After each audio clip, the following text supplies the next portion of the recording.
निस्तेज नयन मोड़, हाथों में तख्तियां, नारेबाजी का शोर, धक्का मुक्की, जनता के मुद्दे, सत्ता से सवाल, वार पलटवार, तेवर और तलखी, आंकड़ों का खेल।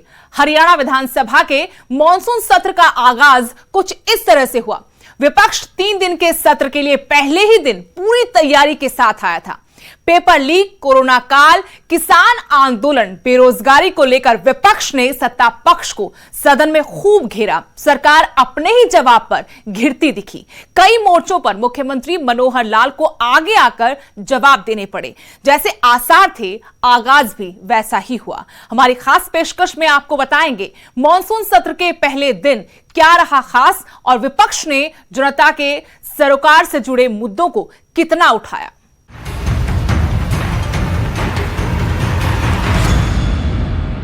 मॉनसून सत्र की शुरुआत से पहले ही सियासी सरगर्मियां तेज हो गई थी।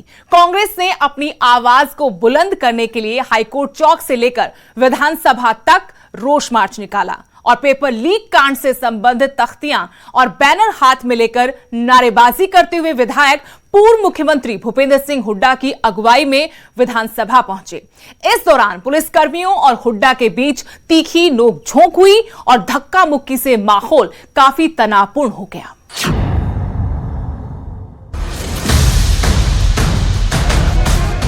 हरियाणा विधानसभा का मॉनसून सत्र शुक्रवार को शुरू हो गया। 5 दिन के सत्र में 2 दिन की छुट्टी रहेगी, 3 दिन ही कार्यवाही चलेगी। शुक्रवार को शोक प्रस्ताव के साथ सदन की कार्यवाही शुरू हुई। मुख्यमंत्री मनोहर लाल की गैर मौजूदगी में डिप्टी सीएम दुष्यंत चौटाला ने शोक प्रस्ताव पढ़े। जैसे कि सत्र के आगाज से पहले आसार थे, विपक्ष अपनी पूरी तैयारी के साथ आया था। सदन शुरू होने से पहले ही कांग्रेस ने हाईकोर्ट चौक से लेकर विधानसभा तक रोष मार्च निकाला और पेपर लीक कांड से संबंधित तख्तियां और बैनर हाथों में लेकर नारेबाजी करते हुए विधायक पूर्व मुख्यमंत्री भूपेंद्र सिंह हुड्डा की अगुवाई में विधानसभा पहुंची। भूपेंद्र सिंह हुड्डा हमसे बात करते हुए यहाँ पर नजर आ रहे थे। उन्होंने साफ कहा कि पेपर लीक जो मामला है इसकी जांच हाईकोर्ट के सिटिंग जज से होनी चाहिए और उन्होंने कहा है कि सड़क के साथ साथ सदन के अंदर भी हम सरकार को घेरने का प्रयास करेंगे। देखिए किस तरीके से हम नज़ारा दिखा रहे हैं आपको, किस तरीके से यहाँ पर जो कांग्रेस है वो सरकार को घेरती हुई नजर आ रही है। हरियाणा कांग्रेस ने प्रदेश सरकार के खिलाफ मोर्चा खोल दिया है। मॉनसून सत्र के पहले दिन तमाम कांग्रेसी विधायक सड़क पर उतरे हैं और आप देखेंगे जो कांग्रेस विधायकों का हुजूम है, जो अपने हाथों में बैनर, पोस्टर और अलग अलग रंग बिरंगे गुब्बारे लेकर, जिन पर अलग अलग सरकार के खिलाफ जो मुद्दे हैं उनको लेकर वो पहुंचे हैं और विधानसभा परिसर की तरफ पैदल ही कूच कर रहे हैं। लेकिन जैसे कांग्रेस विधायकों का काफिला विधानसभा की तरफ बढ़ा, नाके पर पुलिस ने रोक दिया। इस बात से नेता प्रतिपक्ष भूपेंद्र सिंह हुड्डा काफी खफा हो गए। उनकी ड्यूटी पर तैनात पुलिस कर्मचारी से नोक-झोंक हुई। पुलिस के साथ उनकी धक्का मुक्की भी हुई। काफी देर बाद उनको विधानसभा में जाने दिया गया। भूपेंद्र हुड्डा ने कहा कि हमें जानबूझकर लेट करने के लिए इस तरह का कदम उठाया जा रहा है। हुड्डा ने पुलिस पर धक्का मारने का आरोप भी लगाया। चीज आपत्ति थी सर उनको?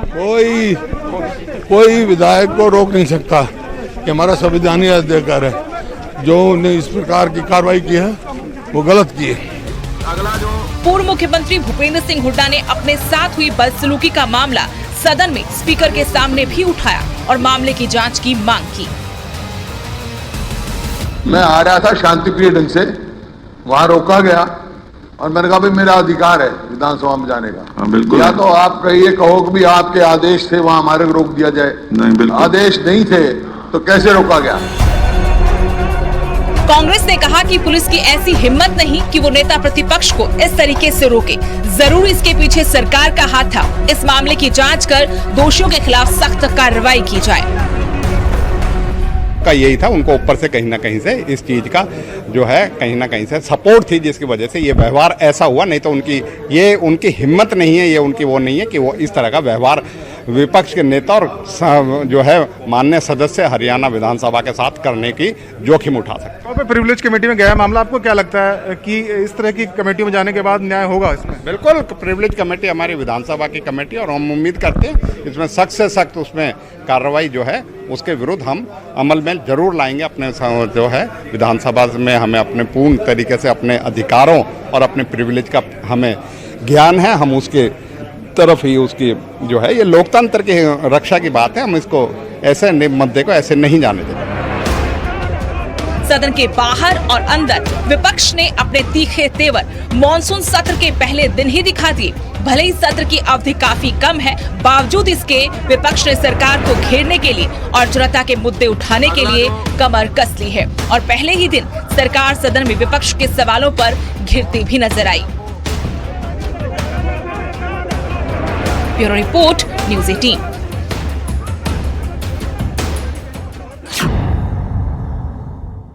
हरियाणा विधानसभा के मॉनसून सत्र के पहले ही दिन कोरोना से मौत के आंकड़ों पर विपक्ष ने खूब हंगामा किया। विपक्ष ने पूछा कि ऑक्सीजन की कमी से कितनी मौतें हुई। सरकार की ओर से सीएम ने सदन को बताया कि संकट था, पर कमी से एक भी मौत नहीं हुई। इस पर विपक्ष ने सरकार के आंकड़ों पर कहा कि आप ये आंकड़े झूठे बता रहे हैं, आप सच्चाई को छुपा रहे हैं।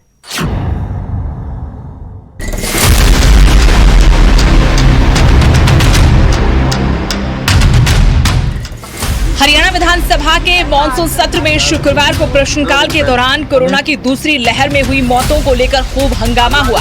विपक्ष ने सरकार पर मौतों के आंकड़े छुपाने का आरोप लगाया, साथ ही ऑक्सीजन की कमी से मौतों पर जवाब भी मांगा।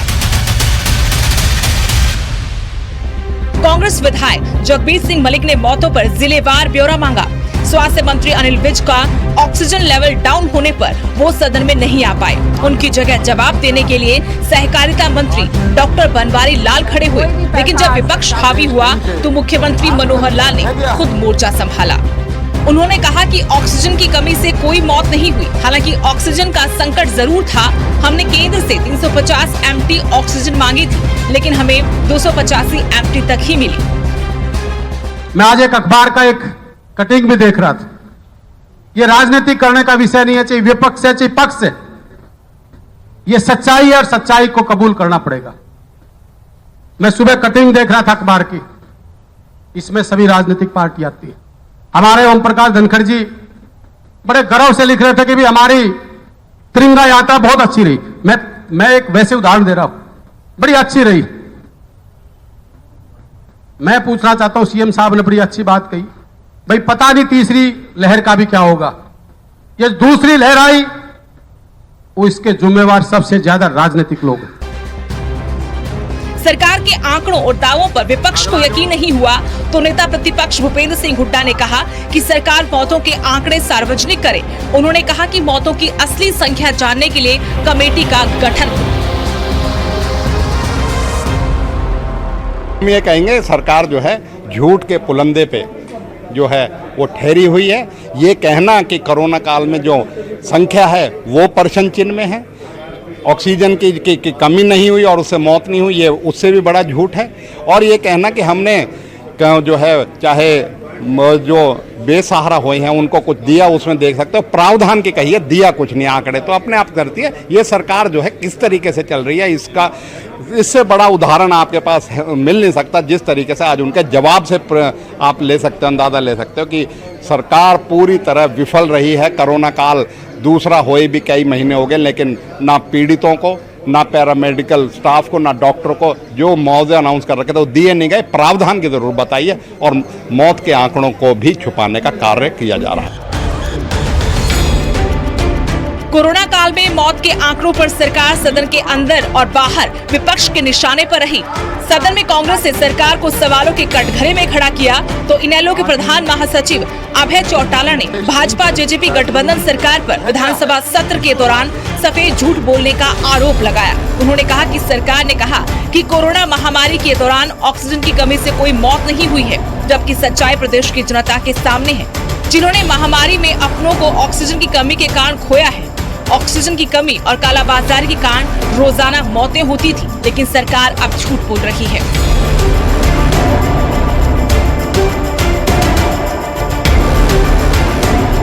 Bureau report, news 18।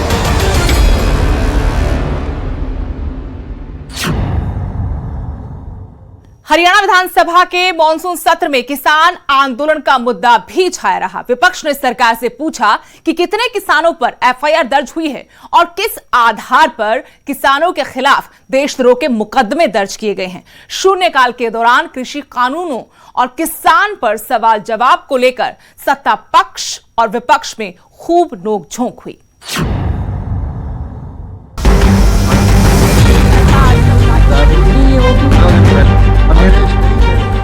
तीन कृषि कानूनों का विरोध कर रहे किसानों का खुलकर समर्थन कर रही कांग्रेस पार्टी ने सत्र में किसान आंदोलन में किसानों पर दर्ज एफआईआर का मुद्दा उठाया और सरकार से सवाल पूछा कि कितने किसानों के खिलाफ एफआईआर दर्ज हुई है। विधानसभा में शून्यकाल में विपक्ष कानूनों के खिलाफ बोलता रहा तो सत्ता पक्ष ने खूबियां गिनाई। विपक्ष इन्हें काले कानून बताया। सत्ता पक्ष के विधायकों ने पूछा कि विपक्ष ये बताए कि इन कानूनों में खामियां क्या हैं। अगर कोई खामी लगेगी तो हम भी सरकार से दूर करने के लिए सिफारिश करेंगे। कांग्रेस विधायक रघुवीर सिंह कादियान ने कहा कि ये किसानों के साथ अन्याय है। कोरोना की आड़ में अंधेरी रात में ये काले कानून पास किए गए, इन्हें वापस लेना चाहिए। बीबी बत्रा ने कहा कि आज ही सिरसा में 113 किसानों पर देशद्रोह का केस दर्ज किया गया। क्या एक मंत्री की गाड़ी पर डंडा मारना देशद्रोह है? इस देश का अन्नदाता जो देश का पेट पालता है, उसका जिस ढंग से मतलब उसके साथ एक घोर अन्याय हुआ इस देश के किसान के साथ। जिस तरह से कोरोना की आड़ में, ऑनरेबल स्पीकर सर, जिस तरह से कोरोना की आड़ में अंधेरी रात में जिस ढंग से उस अन्नदाता के खिलाफ 3 कृषि कानूनों को लाया गया। सरकार ने विपक्ष के सवाल पर बताया कि हरियाणा में कृषि बिलों के विरोध में चल रहे आंदोलन के दौरान किसानों प्रदर्शनकारियों के विरुद्ध अब तक 136 एफआईआर पंजीकृत की गई हैं। नेता प्रतिपक्ष भूपेंद्र सिंह हुड्डा ने कहा कि हम प्राइवेट मंडी का विरोध नहीं करते, लेकिन कानून में ये जोड़ दें कि प्राइवेट मंडी में भी एमएसपी से नीचे फसल की खरीद नहीं होगी। एमएसपी से कम रेट पर खरीद पर सजा दी जाएगी। विपक्ष के सवालों पर बचाव करते हुए भाजपा विधायक मोहनलाल बुड़ोली ने कहा कि आंदोलनकारी जीटी रोड जाम किए बैठे हैं, उन्हें हटाकर रास्ता खुलवाया जाए। गांवों के लोग परेशान हैं। 50% इंडस्ट्री बंद हो चुकी है, दुकानें बंद हो गई हैं। विधायक अभय यादव ने कहा कि विपक्ष किसानों को गुमराह कर रहा है। घनश्याम दास अरोड़ा ने कहा कि कृषि कानून अनिवार्य है, किसान आंदोलन करें, लेकिन दूसरों के अधिकारों का हनन नहीं होना चाहिए। आज भी हमारी सरकार तैयार है, हमारी केंद्र सरकार कह चुकी, हमारी राज्य सरकार कह चुकी कि वे किसान के विरोध में अगर इस कानून में कोई बात लगती है तो बता दीजिए।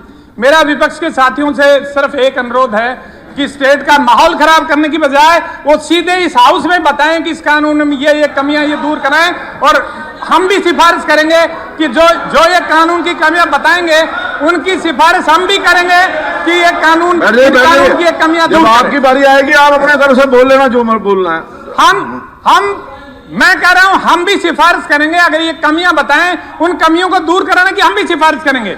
लेकिन कमी बताने के बजाय सिर्फ राजनीति करना और इस बात पे बिना काम की झूठी सहानुभूति लेना, ये अच्छी बात नहीं है। किसान हमारा है, हमने किसान को बहुत बर्बाद किया है, हमें किसान के बारे में सोचना चाहिए। मेरा निवेदन ये है, वे किसान के हित में सोचो। विधानसभा स्पीकर ज्ञानचंद गुप्ता ने बताया कि नकल विरोधी बिल सरकार इसी सत्र में पेश करेगी। पेपर लीक मामले में विपक्ष का काम रोको प्रस्ताव आया है, इसे ध्यानाकर्षण प्रस्ताव में तब्दील किया गया है। इस पर चर्चा करवाई जाएगी। अभी तक कुल 35 ध्यानाकर्षण प्रस्ताव आए हैं। विपक्ष के नेता हुड्डा ने सत्र की अवधि को छोटा बताते हुए 1 सप्ताह करने की मांग की। जो बैठक हुई है उसमें माननीय मुख्यमंत्री, उप मुख्यमंत्री, लीडर ऑफ द अपोजिशन आदरणीय भूपेंद्र सिंह हुड्डा जी और चौधरी कंवरपाल सिंह जी जो पार्लियामेंट्री अफेयर मिनिस्टर हैं और हमारे डिप्टी स्पीकर, ये सब लोग उपस्थित थे। और चर्चा के पश्चात एक बात जो आज तय की है कि इस पूरे सत्र के दौरान क्वेश्चन आवर जो है 1 घंटा वो रहेगा। पहले अक्सर ये होता था कि क्वेश्चन आवर नहीं होता था, और जो कॉल अटेंशन मोशन है उसी को हम क्वेश्चन आवर मान लेते थे। लेकिन अब की बार अलग से क्वेश्चन आवर होगा, उसके बाद कॉल अटेंशन होगा और उसके बाद 0 आवर होगा। 0 आवर जो है वो अब की बार हमने अलग से ऐड किया। हफ्ते की बात करते हैं, मैं तो 2 हफ्ते बढ़ाने के लिए तैयार हूँ यदि हमारे पास मुद्दे हों सार्थक चर्चा करने के लिए। हमें कोई भी सेशन को कम करने की या छोटा करने की हमारी नीयत नहीं है। जितना हमारे पास विधायी कार्य आया है उस विधायी कार्य को लेकर के हर मुद्दे के ऊपर हम चर्चा करेंगे, नियमों के अधीन चर्चा करेंगे। पेपर लीक मामले पर सरकार चौतरफा गिरी है। नौकरी के इच्छुक युवाओं में गुस्सा है तो विपक्ष भी सरकार से सवाल कर रहा है। खुद गृह मंत्री अनिल विज पुलिस की निष्क्रियता बताते हुए मुख्यमंत्री को मामले की जाँच CBI से करवाने की सिफारिश के लिए पत्र तक लिख चुके हैं। Bureau report, news 18। हमारी आज की खास पेशकश में इतना ही। देश दुनिया की हर अपडेट के लिए आप देखते रहिए न्यूज़ 18 पंजाब, हरियाणा, हिमाचल।